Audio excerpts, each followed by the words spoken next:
What's happening? Back again. Just my thoughts, man. So listen, a lot of things been going on. It's the last time I did a video. Yeah, it's been very interesting. A lot of different things been going on, man. Shout out to everybody, man. You know, this is, like I said, this is real trying times. A lot of people are forced with decisions that they shouldn't have to make. There's a lot of things going on in this world. Whatever you believe, people are still, the truth is people are, forced with a lot of decisions to make that they shouldn't, again. But I will say this, man, shout out to the people that stood strong. Shout out to the people that had to do what they had to do. Either way, I'm trying to get this phone position right. Not blocking the sun, but trying to block the sun coming through, messing up the reflection. But yeah, man, I feel like, I talked about the Dred Scott rule.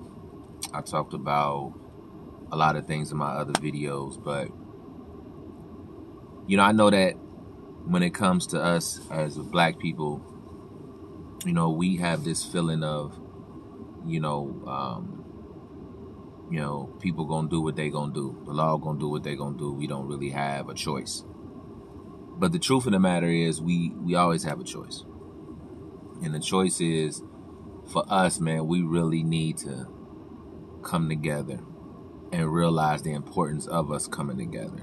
Because, the world is moving. Everybody is circling their wagons. And sometimes it feel like us as a community is trying to figure out a way to get a seat at the table and find our position, separate from our group so we don't be put in a group of, just another, whatever. But the importance of us sticking together, man, is the strength in numbers. And the reason why there was J. Edgar Hoover had that the fear of a black messiah. The reason why there's a fear of a black messiah is because, the system understands our power and our strength. We don't. And the reason why we don't is they put so much in play to keep us subjugated, to keep us oppressed, to keep us away from realizing what we can, what our capabilities are and who we truly are. And that's why it's very important. And, when we dealing with what we're dealing with today, a lot of people can say, hey, listen, this is normal. Just do it. Just take it and everything will be fine. But you seeing it's not. You seeing that it's not just, it's not that easy. It's not that simple for you to just do it and everything's going to be fine. It's a lot of stuff going on that I honestly, nobody truly knows what's really going on. But at the end of the day, you can feel something ain't right. Something ain't right. And I'm big on people's right to choose. I'm big on people's on freedom. Especially being a black man. Of course, you should. I feel like everybody that's black should be big on freedom because we know what happened with our ancestors. And with that being said, you think about our ancestors when they found out they were free. There was a choice. There was a decision that had to be made. You had to break free from that plantation. All you knew, even though it was, to us it seemed like crazy and just injustice and evilness and everything. And I'm pretty sure our ancestors felt that way as well. But that was all they knew. Some of them was all they knew, especially the babies that was born in it. And the moment you had to realize, okay, you're free now.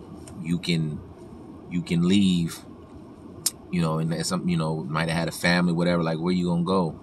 And it was a fear.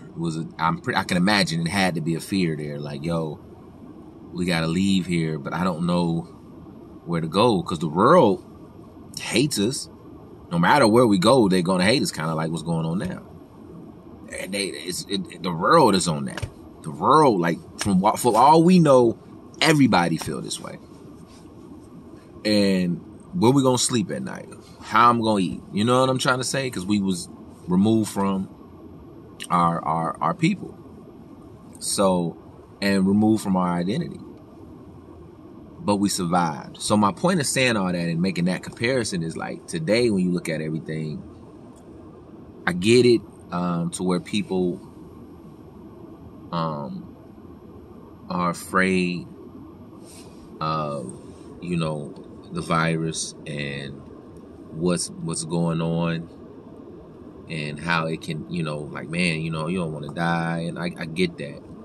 And I understand that, you know, you trust the people that say, you know, they can be trusted, you know, because we deal with that hierarchy here.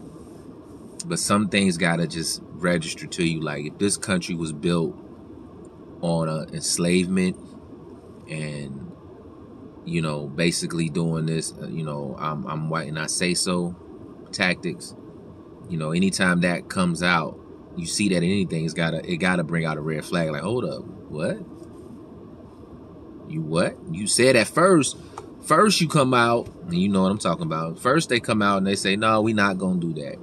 We're not going to force you guys to do it. That's not what we can do. Then it's like, you're going to do it. And it's unfortunate because there's a lot of people that, you know, a lot of single mothers was forced to make decisions. A lot of people, period. A lot of, you know, parents was forced to make a decision like, man, you know, because that's what we know. That's all we know is like, man, how to provide for our family. But, you know, that's why they want us to always be workers and not owners and not controlling anything. Because when you control things, they can't force you to do stuff. You see what I'm saying? So that's why it's important to have your own. And so that's why it's important for us to come together so we can have our own communities, have, you know, new improved Black Wall Streets in all our cities across America and across the country. And, you know, we, you know, have ownership but, you know, with us always being inclusive and trying to get that seat at the table and bring people in, it messes us up. Because when it's an attack, everybody else can circle their wagons. They have things to kind of fall back on. Us, we're seems like, not all, but seems like for us, it's like, man, you know, we're waiting for the permission. We're waiting for somebody else to do something. And I remember I was watching the brother Tariq Nasheed, shout out to him, book. I'm about to get his book.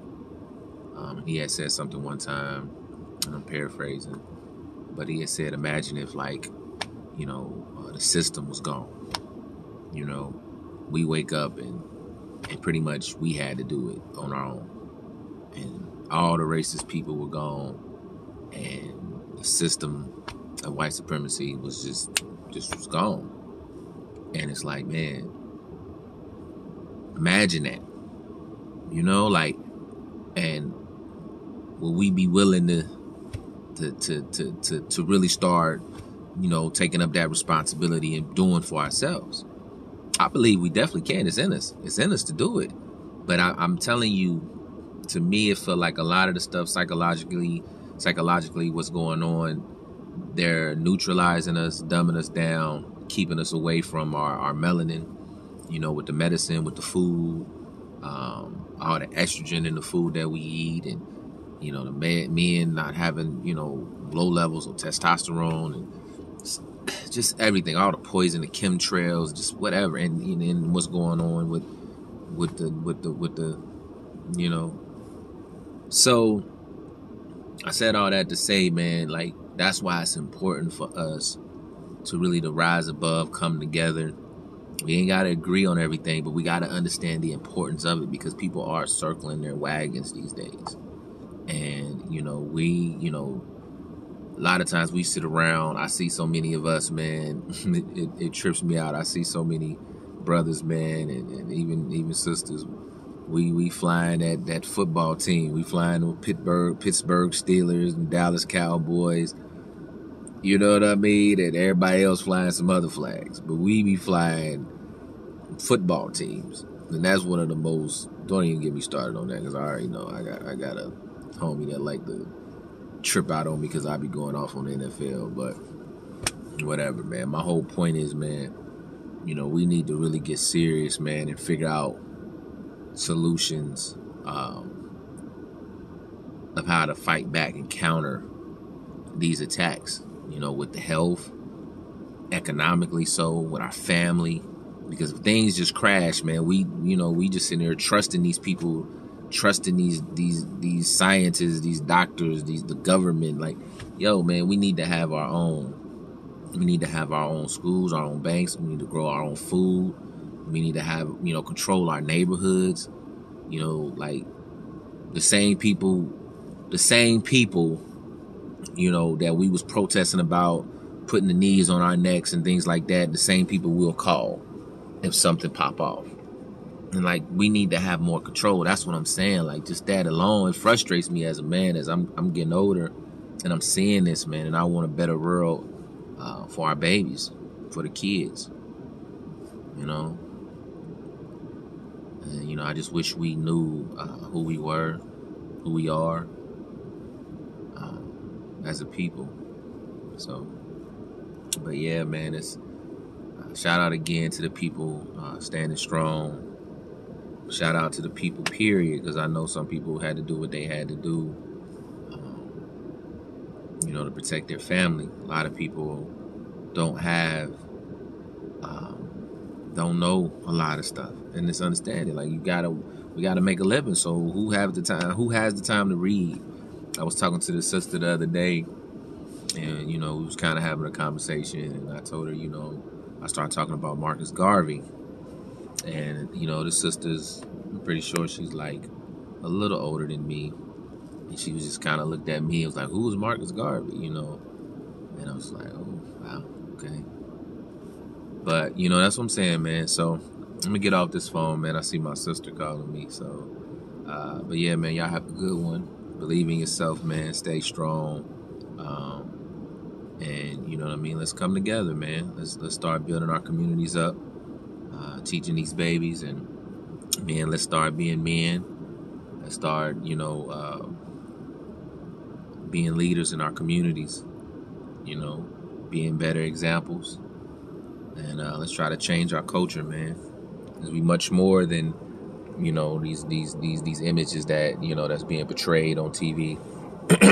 Everybody's in love with the gangsters and the dope dealers and that old 80s lifestyle, but we need to really come together, man. Understand that, man, we are kings and queens, man. We all are child of God, child of God. So we need to be better in order to survive this new world order that's happening. Don't get so caught up in, well, you a conspiracy theorist, like, bro, you know what I mean? Especially you a black person saying stuff like that, like, that let me know, that speaks value to me. That lets me know right then and there, like, you probably, like, no disrespect to that sister, you probably a person that don't have no idea who Marcus Garvey is, and if you do, you one of those people that want to have a seat at the table.